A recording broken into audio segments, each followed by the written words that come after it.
चलिए जय हिंद। मैं एनपी सर नीरज आप सभी को आपके अपने इस NP sir Neeraj YouTube channel में स्वागत करते हैं। अगर मेरे चैनल पर नए हो तो चैनल को सब्सक्राइब कीजिए, लाइक कीजिए, शेयर कीजिए ताकि मैं जब भी वीडियो डालूं तो सबसे पहले आप तक पहुंचे। तो चलिए आज की क्लास में हम लोग सर्वनाम को पढ़ेंगे। हमारा बिंदु क्या है? सर्वनाम, जिसको इंग्लिश में प्रोनाउन बोलते हैं। क्या बोलते हैं इंग्लिश में? प्रोनाउन। ठीक, इसको समझेंगे आखिर सर्वनाम है क्या।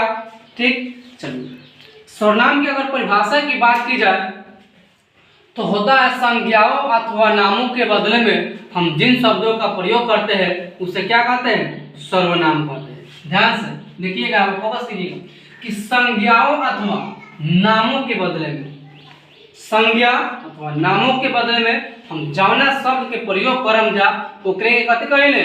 सर्वनाम कहें। इसके जगह पर हम दूसरा शब्द लिखेंगे और जो शब्दवा लिखेंगे उसी को क्या कहेंगे? सर्वनाम कहेंगे। ठीक, चलिए जैसे हम एग्जांपल में समझते हैं। एग्जांपल जैसे दे देगा, राम एक लड़का है। राम पढ़ने में बहुत तेज है। राम प्रतिदिन विद्यालय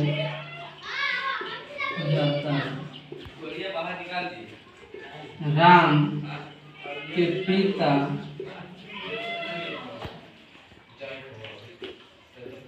शिक्षक हैं। राम के छात्र है। ठीक, चलिए जैसे दे देगा, राम एक लड़का है। राम पढ़ने में बहुत तेज है। राम प्रतिदिन विद्यालय जाता है। राम के पिता शिक्षक है। राम मोहन है।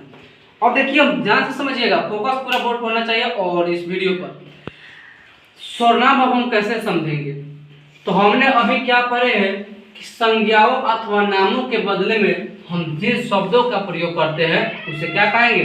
सर्वनाम कहेंगे। राम एक लड़का है में संज्ञा क्या है? राम है। ठीक, नाम भी क्या है? राम है। अब ध्यान देना, यहाँ पर यह भी लिख सकता है, राम किताब पढ़ता है या कुछ भी लिख सकता है। ठीक, चलिए अब ध्यान दो, हमने क्या लिखते हैं, एक लेख हम लोग लिखते हैं। जैसे गाय को अगर हम लोग जब लेख लिखते हैं तो गाय इस तरह से लिखते हैं, गाय एक जानवर, उसके दो आंख होती है, उसके चार पैरें होती है। ठीक, उसके दो कानें होती है। इस तरह से अगर हम लिखेंगे गाय एक जानवर है, गाय के दो पैर है, गाय के चार पैर है, गाय के दो आंख होती है, गाय के दो कान, तो बार बार हम गाय को लाते हैं तो अच्छा न लगता है। इसलिए बार बार गाय ना आए उसके जगह पर हम जिस शब्द के प्रयोग करते हैं उसे क्या कहते हैं? सर्वनाम कहते हैं। कहा जाता है कि नाउन को रिपीटेशन को रोकने के लिए प्रोनाउन का प्रयोग किया जाता है। यानी कि रिपीटेशन होता है बार बार नाम ना आवे, बार बार संज्ञा ना आवे, उसके जगह पर हम दूसरा शब्द का प्रयोग करते हैं, उसी को क्या कहते हैं? सर्वनाम कहते हैं। जैसे राम किताब पढ़ता है, राम पढ़ने बहुत तेज है, तो बार बार हम राम को न लिख करके हम राम को काट करके यहाँ पर क्या करेंगे? वह डाल सकते हैं। वह यहाँ पर उसके वह। अब राम किताब पढ़ता है, वह राम ना लिख करके क्या लिखेंगे? वह पढ़ने में बहुत तेज है। कौन पढ़ने में तेज है? रामे के बारे में हो रहा है कि नहीं? फिर वह प्रतिदिन विद्यालय जाता है, राम ना लिखकर क्या लिखेंगे? वह लिखेंगे। वह प्रतिदिन विद्यालय जाता है, कौन विद्यालय जा रहा है? रामे जा रहा है। उसके पिता, राम के पिता शिक्षक है, राम ना लिखकर क्या लिखेंगे?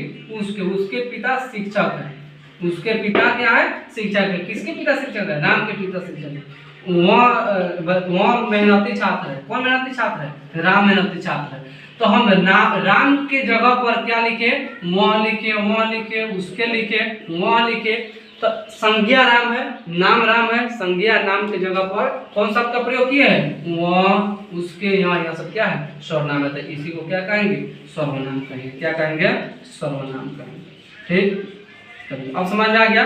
इस संज्ञा की जगह पर जिस शब्द का प्रयोग करते हैं, जो शब्द लिखते हैं, उसे क्या कहते हैं? सर्वनाम कहते हैं। चलिए फिर आगे जानेंगे सर्वनाम के कितना भेद होता है। सर्वनाम के भेद, चलिए सर्वनाम के भेद। तो सर्वनाम के कितने भेद है? 6 भेद है। कितने भेद है? 6 भेद है। पहला पुरुषवाचक सर्वनाम, दूसरा निश्चयवाचक सर्वनाम, अनिश्चयवाचक सर्वनाम, संबंधवाचक सर्वनाम, निजवाचक सर्वनाम, प्रश्नवाचक सर्वनाम।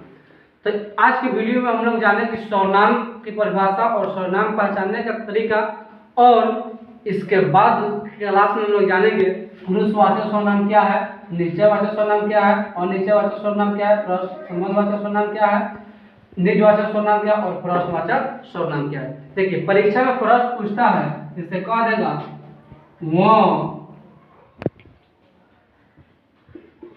ईमानदार है, वो ईमानदार है। ठीक, तो ईमानदार है, इसमें सर्वनाम क्या है, यानी इसमें सर्वनाम कौन होगा? तो सर्वनाम इसमें कौन है?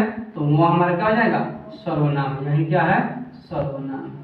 ठीक, इस प्रकार से क्या होता है? प्रश्न पूछता है। दे देगा सोहन मेरा भाई है, सोहन मेरा भाई है।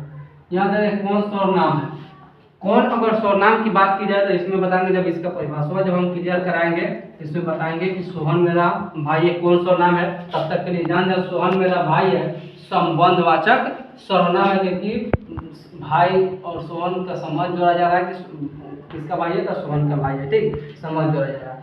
अगर इसमें केवल सर्वनाम की बात की जाए, इसमें केवल सर्वनाम कौन सा है? तो मेरा हमारा क्या हो जाएगा? सर्वनाम। ठीक, या